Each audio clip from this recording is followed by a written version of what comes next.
मुख्यतः Manoj, state election commission राज्य निवडणूक आयोगाची जी स्थापना झाली ती 1992च्या 73व्या आणि 74व्या घटना दुरुस्तीच्या नुसार झाली. त्याच्या पूर्वी जे स्थानिक स्वराज्य संस्थांच्या निवडणुका हा राज्य सरकारचा विषय होता आणि राज्य सरकारच्या कडून हे निवडणुका काढून ती एक इंडिपेंडेंट एजन्सी स्टेट इलेक्शन कमिशनला देणं यासाठीच घटना दुरुस्ती झाली आणि ती साधारणतः 243K आणि 243ZA या संविधानाचे जे कलम आहेत या दोन कलमांमध्ये ही झाली. पहिलं कलम हे पंचायत व्यवस्थेबद्दल आहे, ज्या स्थानिक स्वराज्य संस्था आणि महापालिकांच्या निवडणुकांबाबतच आहे. तर ह्या दोन कलमांमध्ये बदल करून हे करण्यात आलं. त्यामुळे एक वेगळी अशी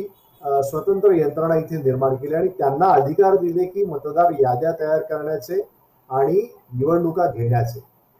आतापर्यंत या सगळ्या सिस्टीम जी होती ती व्यवस्थित चालू होती. आज अचानकपणे सांगितलं जाते की हे केंद्रीय निवडणूक आयोगाची अधिकार आहे.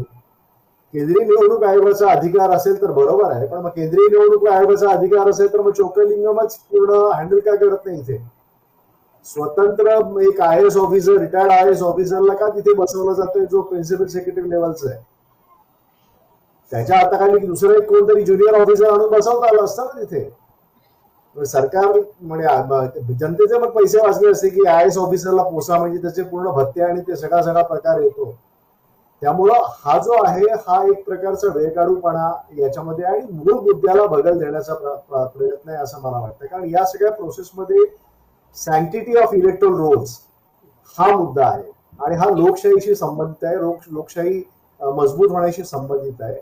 आणि हा मुद्दा कोणी घेतला असू दे, राज ठाकरे घेऊ दे, नाही तर उद्धव ठाकरे घेऊ दे, नाही तर आणखीन कोणी घेऊ दे, डाऊन द लाईन पुढच्या काही वर्षांमध्ये आपण आपल्या भारतातली लोकशाही बळकट करण्याच्या दृष्टिकोनातून ह्या प्रोसेसकडे बघतोय का, की आपण ती लोकशाही प्रोसेस मारण्यासाठी आपण बघतोय? तर मग आपण याच्याबद्दल जसं देवेंद्र फडणवीसांनी गमतीने म्हणाले की हे सगळं कन्फ्यूज वगैरे आहेत, ते कन्फ्यूज आहेत, तर त्यांनी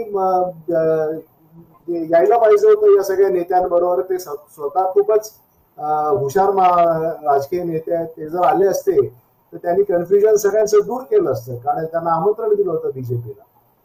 याच्यामध्ये मला एक असं वाटतं की राज ठाकरेंबद्दल जे बोललं जातं तर राज ठाकरे मला जे त्यांची बॉडी लँग्वेज दिसली त्याच्यामध्ये ते अगदी जेल झाल्यासारखे वाटले या MVAच्या नेत्यांच्या गर्दीमध्ये. उद्धव ठाकरे आणि त्यांच्यामध्ये समन्वय जास्त आहे. एकदा उद्धव ठाकरेंनी